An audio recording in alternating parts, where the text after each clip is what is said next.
Welcome to the What's Happening Birmingham video podcast.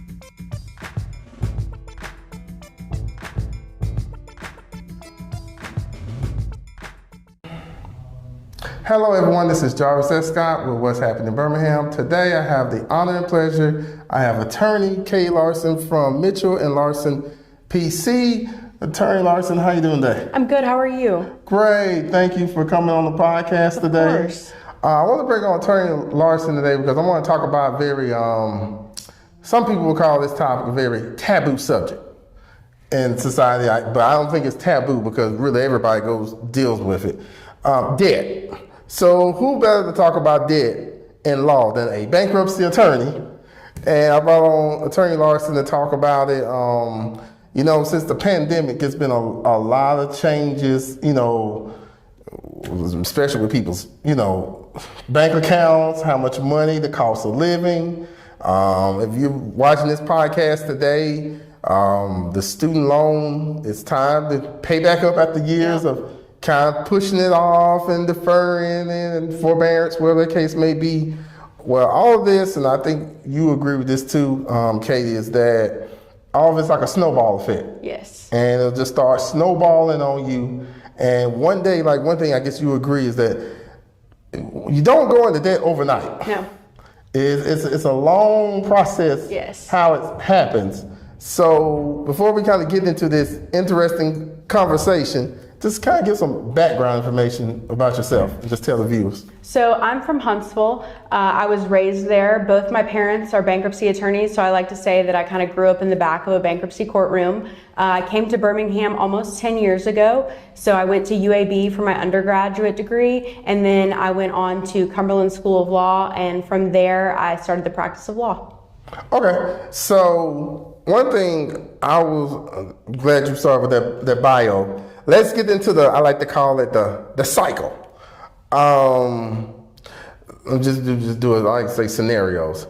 Say you and the average person that's watching this, let's say you have a credit card. Got a couple credit cards, let's put it that way. Got two cars, I think I'm going somewhere, either I can go as a person that's in a 4-parent family of 4, or I can go the angle of somebody that's a single person. Yeah. And, due to things out of our control, whether it's, loss of job or, mismanagement of money, you can't pay that bill anymore. And especially you can't pay that minimum payment. Yeah. Then you skip a couple payments. Then you get that letter in the mail from the credit card company saying that they're going to send you to collections. I want to start there. So as the person writes as a consumer, where does it start from there? So from there, what they're going to do is first they're going to send you a letter, and then they're going to send the account over to a debt collection law firm. They may sell that account, or they may have someone themselves that they partner with. From there, what you're going to do is get dragged into civil court. So you will receive a knock on the door from either a process server or the sheriff's department, and they will serve you a summons. At that point, you are then asked to go before a judge and answer for that debt. Whew, that is a lot, and especially when you go to a process server, that'd be one I like to call an expected letter you don't want to receive. Yeah. When these companies call first, and you can answer this for me too, the credit card company, by the time they sell that debt, they sell your debt usually for pennies on the dollar to the debt collection company. Are you legally, I think you already answered, are you legally entitled, because you see a lot of things on TikTok, you see a lot of things on YouTube, but keep in mind, these people are not legal experts. Are you legally entitled to that even when they sell it to the debt collection company? Yes, you are still 100% supposed to pay that back and legally required to pay it back. Okay, so that being said, options. So let's do the option one. You dealing with say if you deal with the credit card company. Okay. What if you wanted to say, look, is it possible to do a settlement with credit card companies? Absolutely. So usually what they're going to do is you can't kind of get on it on the front end. So they're going to wait until you're behind, and then they'll work through some sort of debt repayment plan, or sometimes they'll let you work out a settlement where you can ask them, you can say, hey, maybe it's a $5,000 bill. You can say, hey, I can pay $2,500, and sometimes they'll settle it with you that way. Okay. Your legal experience of dealing with these credit card companies, what's the chances that they do that? Pretty low. Pretty low. Because usually, like they said, they like to wait till it gets, because you got to keep in mind that they're making money when you do that minimum payment. And I know, especially if people are watching this that's dealing with student loan debt right now, when they do that income-based repayment or whatever, you're really just paying on the interest. You're not knocking away anything at that principal. So that's why they don't mind you getting that minimum payment, because they still got that interest that they're still paying. And that's how they make their money. Yeah, still making their money. So when that option's done, they go to the debt settlement company. Yes. At that juncture, it's a little bit easier. Now, this is the caveat. If you're making the minimum payment, you usually don't have $2,500 or more set aside to be able to settle this with them. If on the off chance you do, at that point, it's actually much easier. They are usually willing to deal with people if they can settle the debt. If you can't, then you move on to the court process. Okay. I really hate to say some names of some places, but I had to say this off the top of my head. I heard an old saying a long time ago, never bank where you owe. Yeah. That's how you lose money. Yeah, never bank where you owe. And I'm not going to say any familiar banks' names in here, so we'll keep it. But however, if there's some bigger banks, you may not want to possibly, if you're doing all these things, keep your money there at that point. Sure. And just be careful. Once some people, and it's very common with my clients, they will ignore this throughout the whole process. And you can do that. You can ignore the court process. You don't have to go to court. What they're going to do is get a judgment against you. Then they have people that spend their whole day researching you, where you work, and where you bank. And if they find where you bank or where you work, they will send a writ of garnishment. And the next thing you know, you go to swipe your debit card, and the account's locked up because they've seized every dollar that was in it. In Alabama, what's the most they can seize? So there's a percentage, and I don't know it off the top of my head. They can only garnish a certain amount of your wages at a time. The bank account, they can get up to the judgment amount. Oh, wow. So when you think about, and then like you say, even with, and let's talk about these debt settlement companies, because you see a lot of them on TV. And they come on at different times of the day. Yeah. And sometimes they got a good keen sense to come on at certain times of the night. Yeah. Because they know people, when you're in debt, you cannot sleep. You can't sleep. So they're gonna show those commercials. What are the pros and cons of those debt settlements what they don't tell the consumer? I would say the pro is that you think you're doing the right thing, and it might help you lessen the stress. The cons are that what they're doing is taking a lot of your money for themselves. They're putting your money into an account, and then let's say you have 10 credit cards. They're gonna work with maybe 1 or 2, or if you're lucky, 3 of those credit card companies and try to settle the debt. What I see all the time is that they'll settle 1 or 2 of them, but you're in my office because in the interim you were sued by one of the other 8 that were being ignored this whole time, while you were making good faith payments to settle all your debts, but they're not paying all your debts back. And one thing they don't tell you as well, and you can back me up on this, is that all the credit card companies don't deal with them either. Yeah, and they don't have to. Yeah. So the only person they're really obligated to deal with is you to an extent. So now that we went through all those options, you said we get the last option where people be like, okay, I'm just going to file bankruptcy. Yeah. I'm just going to, like they call the clean slate. Yep. So, all right, everybody, buckle up, put your seatbelts together, because we're about to go through this. We'll leave no stone unturned with this topic. So what is the legal definition of bankruptcy in the United States? So it is the restructuring or the liquidation of assets. Okay. Then I guess before we start in this process, you hear a lot of them say, what's the different levels? Because I see 1, 7, 11, 13. So 11 is business bankruptcy. Okay. There's also subchapter 5, and those are businesses. So for consumer bankruptcy, there's chapter 7 and chapter 13. Okay, so who typically can file for 7 or 13? So in a chapter 7, you have to be below the state that you're filing in's median income level. There are other non-requirements but recommendations that I or any other attorney would make to you. For a chapter 13, it's called a wage earners plan. So the only real requirement is that you have income coming in. That can be from Social Security or other sources, even family help, but you have to have something coming in so that you can make payments. So how long can a person be on the 13? So a chapter 13 takes anywhere from 3 to 5 years. Okay, so when it's like 3 to 5 years, and from where I Googled and researched about it, is that they go in and they what they do? A certain payment, agree upon payment you make. And so it really depends. It's very dependent on the person, their income, and their assets. But we intake all that information, and we come up with a monthly payment that you will pay back either over 3 years or 5 years. We propose most plans as 5-year plans. So 60 months, you make that payment each month to the Chapter 13 trustee, and the trustee makes those debt payments to all your creditors.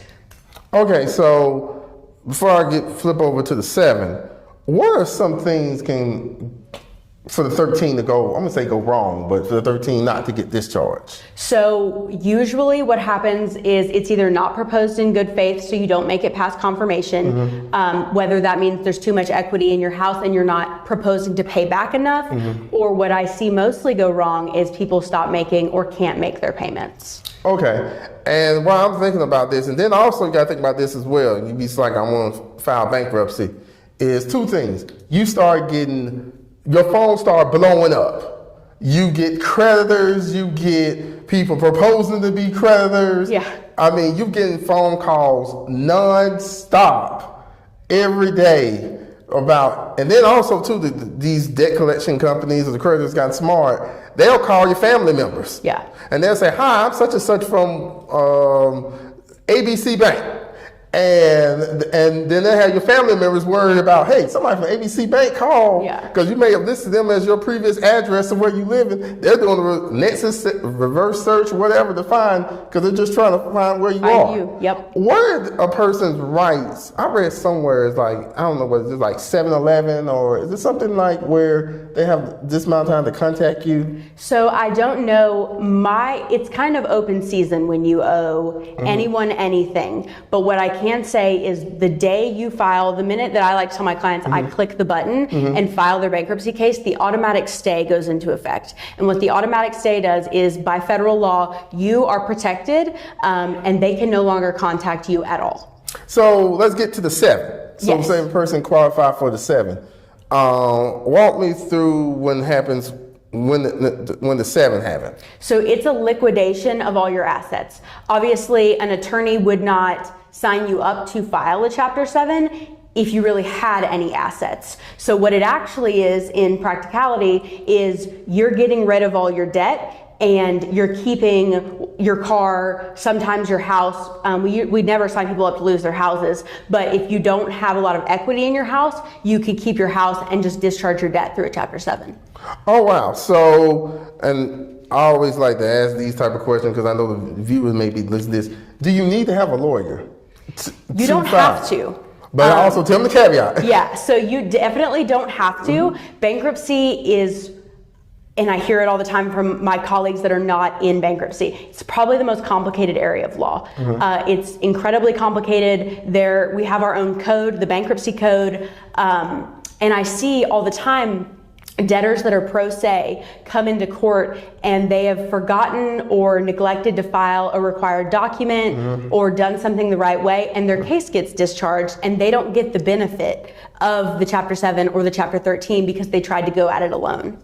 Okay, and can you tell the audience this thing while you found the 7? What's the means test? So the means test is what I was talking about when I said you have to be below median income. So the means test is how we figure that out. It's a complicated formula where we take your income and we basically compare it to the state of Alabama's median income based on how many people you have in your household. Okay, and what's people income having the household? So if somebody makes over 100,000, will that still make them eligible? I'm just throwing a hypothetical number. So like party of two. Party of two. If you're making $100,000, maybe if you have a stay-at-home significant other, you might be able to qualify. But the median income is somewhere from $50,000 to $60,000 in Alabama. Okay. If somebody's like self-employed, does that wage in different? So we calculate it the same way. We get them to do expense, profit and loss statements, and then we calculate it the exact same way. So you can be self-employed, you can be on Social Security, you can be anything, and we can still figure out whether you qualify. All right, so also what's going on, you say during this process is, I've heard from people, is that as soon as they file, they get letters in the mail, especially from car companies. A lot of car companies. Yeah, and then you get credit. It's like, what's going on with that? Yeah, and most people think that when you file for bankruptcy, like all is over. And that's not true. I've actually never seen companies more interested in extending credit, especially car companies, than they are when they find out that you have just filed Chapter 7. And I can tell you why. So the reason why is because once you file a Chapter 7, you can't file another Chapter 7 for 8 years. So because of that, they know that they're going to get paid back if you do get a car from them. So they're very happy to extend the credit. All right, and then I know also you all watching probably want to know this question is, and like I said, this is a range. Let me say this when I answer this question. What's the normal filing fees? I would say for Chapter 7? Yeah, for 7. I would say anywhere from $1,600 to $2,500. Okay. And I want people to think about this too. If you are $100,000 in debt versus $1,600. Yeah. Look at the math. Yeah. Now let's destroy some of the myths too. It's like, okay, people call bankruptcy, I guess people would think about it like a scarlet letter on your credit. How long is that typically on your credit report? So I believe that everything stays on your credit for around 10 years. It could be 8 to 10. So it stays on there the whole time. But what I will say and what I tell my clients is that what bankruptcy is going to do is it kind of goes backwards and it cleans that stuff up. So if you just ignored it, all that stuff would stay on your credit for 10 years. But with bankruptcy, you have either satisfied or discharged those debts. And so it really truly gives you a fresh start going forward. And while it may affect your credit in the short term, I've seen and I've had a lot of clients see their credit bounce back when they're discharged.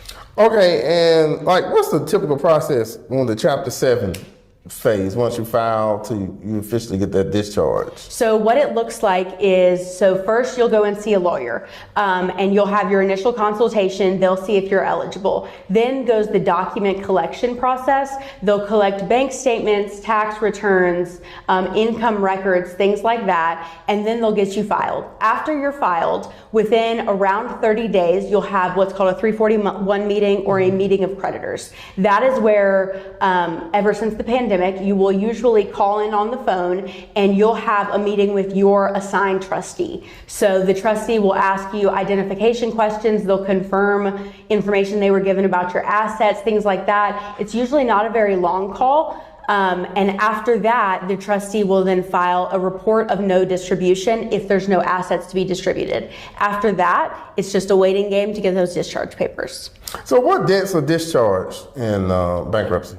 So a discharge would be, that's the end of the process. That means you're free to go and get new credit. It's basically, it's all over for you. After that, your debt is officially discharged and you can move on with your life. Well, I was saying what debts like is credit cards. Yes. Debts, yeah. So credit card debt is discharged. Some tax obligations are discharged. Okay. Medical debt, and this is all in a 7, is all discharged and cleaned off. In addition, what we were talking about earlier, let's say Capital One sued you for $15,000 and that's why you ended up filing bankruptcy. That is gone as well. And the lawsuit that was the basis of that is gone as well. Okay. I've read somewhere, it's coming in my head too. What's the reaffirmation agreement? So sorry, I keep trying to drink my water. A reaffirmation agreement is in a Chapter 7, there are certain debts you can reaffirm. And kind of like the word implies, it's basically you signing yourself back up to pay that debt. So for example, let's say you have a car, and one of the requirements of reaffirming on debt is that you're current on that debt. So if you come to me and you have a car and you say you want to keep that car and you can make the payments going forward, you can make it through a Chapter 7 bankruptcy, discharge all your debts, and keep your car.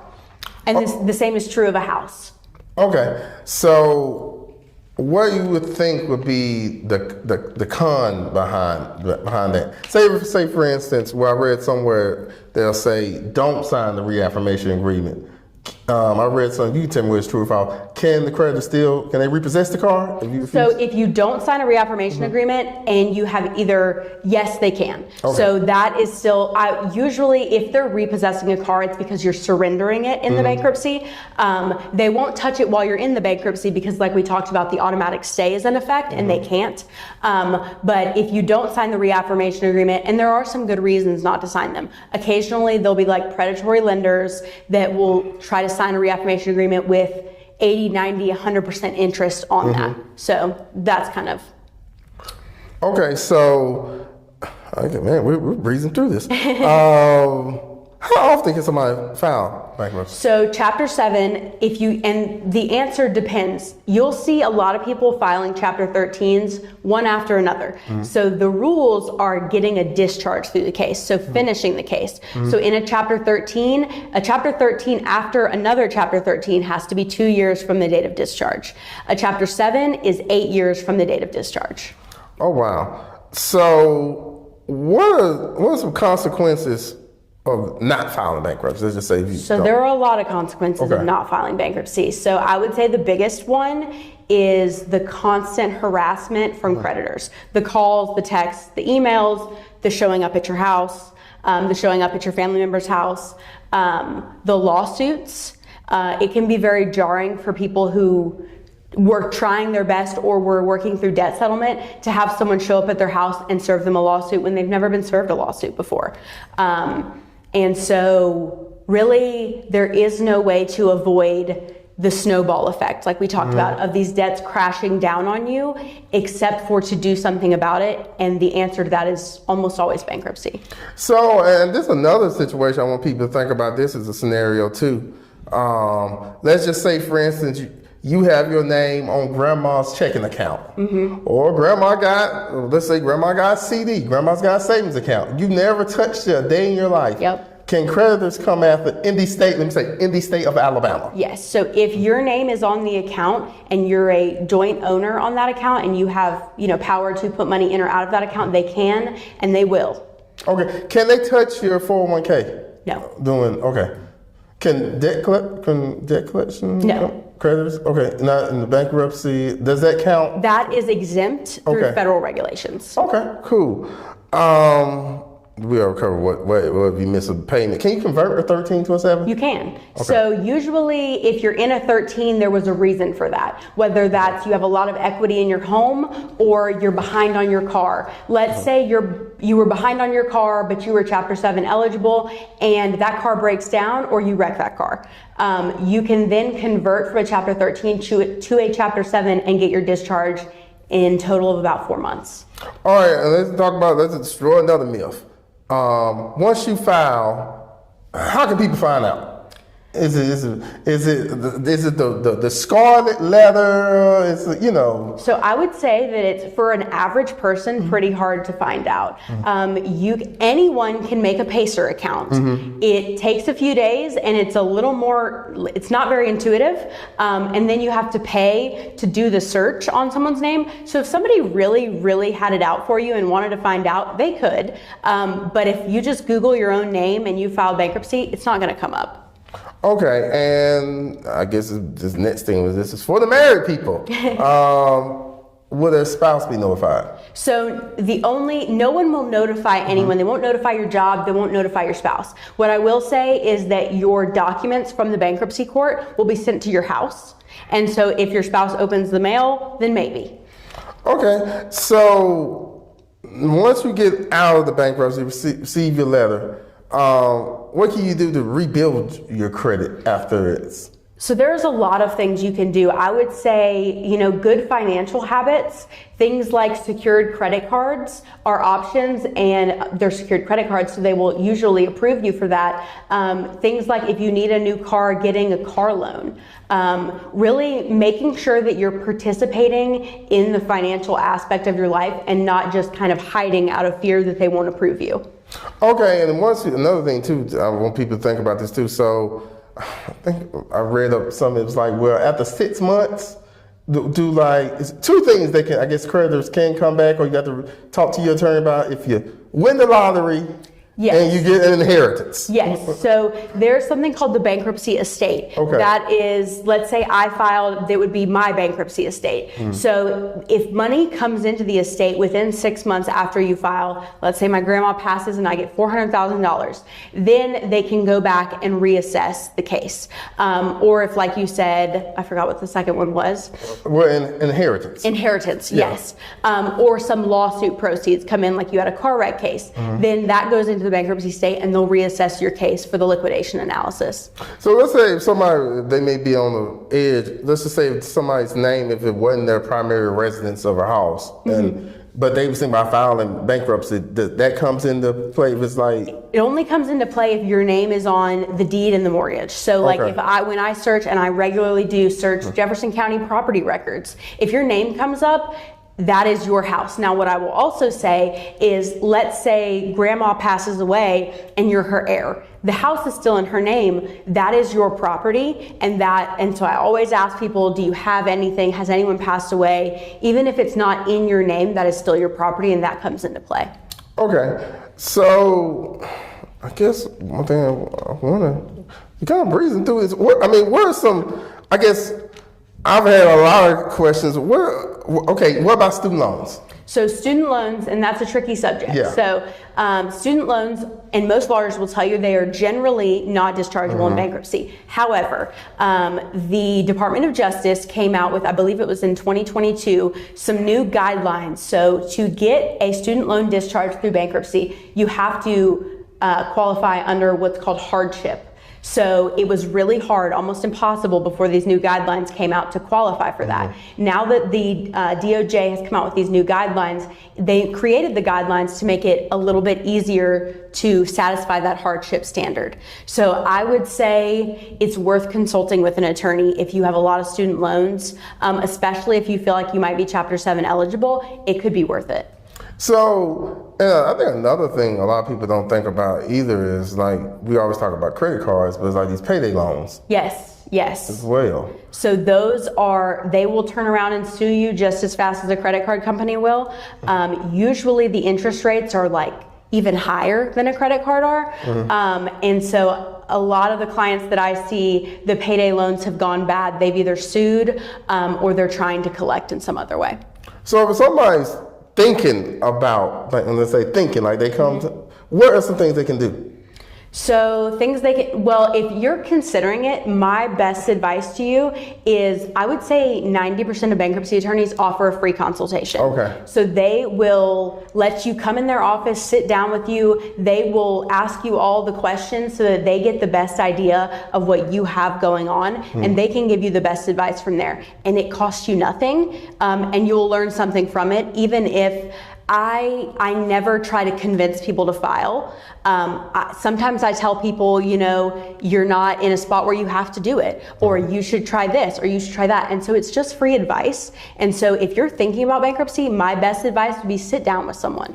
So and then another thing is you tell me whether it's, if somebody's tired making minimum payments, and they say, I want to file bankruptcy today, can they file, or do they have to wait till it gets to collections to file? And it's actually cheaper for you if you don't wait till it gets to collections, because like you said earlier, that interest will accrue, and that's how they make their money. So if you are just feeling the weight of debt crash down on you, talk to a bankruptcy attorney. It doesn't cost you anything, and it could save you from being dragged into court and having people knock on your door.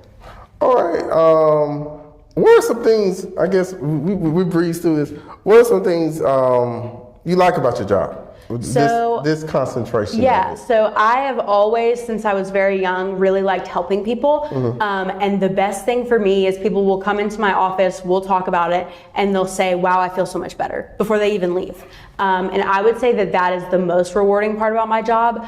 Other than that, like saving people's homes, you know, maybe it was grandma's house and you inherited it and you're about to lose it. You're, you know, a week and a half outside of, they're going to foreclose on it and sell it, and you have a sale date. Saving that house is a really good feeling, and it helps people. And so I think that's my favorite part about my job. And I guess another question, I don't like to put you on the spot of it, but just give like a, you know, just a generalized answer.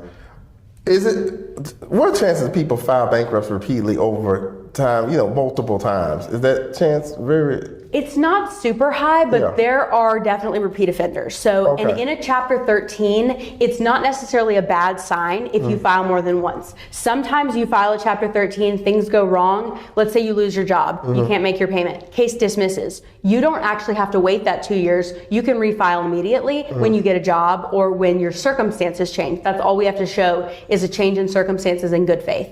So I would say that repeat filing is not as bad or as negative as people think it is. Where you see, because every day, like I said, we read these headlines, whether it's, you know, the cost of living is going up, which cost of living makes it less likely you'll pay your bills. Do you see more filings coming in the next few months? I foresee bankruptcy absolutely going up, especially not only the cost of living is rising, the tariffs are about to go into effect. They keep talking about it. Yeah, they did a 90-day pause, but by the time we do this taping again, they probably gonna be right back at it again. Yeah, right back at it again. So there's fear around that for people, and so costs are on the rise. And then with student loan collections, that's happening. And so I think that bankruptcies are going to become more popular and more common. Yeah, and then another, I'm glad we actually want to go back to this. How fast can somebody get, if they can, just say for instance, one of the reasons why people sometimes they're thinking about buying a home, how does that affect? So I read something the other day that said that a lot of lenders, when you come out of a Chapter 7 at least, like to wait 2 years, but then most people can qualify for a home loan within or after 2 years. So, and this next one, I know this is very important too. Can I lose my job if I file bankruptcy? No. So there are federal laws that you can't discriminate against someone based on their filing status. There are rare cases where, let's say, you work in a financial institution or something like that and they find out, but nobody is going to just tell them. So it is always within the client and the attorney's, you know, purview to say, do you want a direct, and that's another thing we should talk about, the direction for deduction orders. So there's two ways to pay for bankruptcy in a Chapter 13. You can either direct pay or you can have it withdrawn from your paychecks. And so let's say you don't want your employer to know you're in bankruptcy, you can pay it directly and they never have to know. Oh, wow. I think we covered a lot. I know, like I told people, I think we was going to go into a long discussion, but if somebody's thinking about, how can they get in contact with you? So our main phone number is 256-970-4217. You're also welcome to go on our website. You can email us, you can text us, any way. You can also come by our office. And I want to also say that I am so proud of you because this is your first interview ever. This is her first time ever doing a podcast, and she aced it like a pro. Thank you. She definitely aced it like a pro. I mean, you answer every question. Blah, blah, blah. I know I was doing some rapid fire ones. You all see, I made sure on this one I had a list on it. But I think this is a very important topic. Katie, thank you for coming on today. Of course, thank you for having me. Thank you all for watching. Please check out what'shappenedbirmingham.com for more interviews. Don't forget to subscribe to the YouTube channel. I'm on TikTok at Happen to Be Ham. And the audio version of this is on Apple Podcasts. Thank you all again. And if you are thinking about filing for bankruptcy, do not delay. Do not delay. Because like she said, the more you delay, the snowball once it's rolling down that hill, it don't stop. Yep. You know, when you get in front of a snowball, your chances of surviving it is pretty low. And another thing too, before I end too, you hear this video already about the debt snowball too.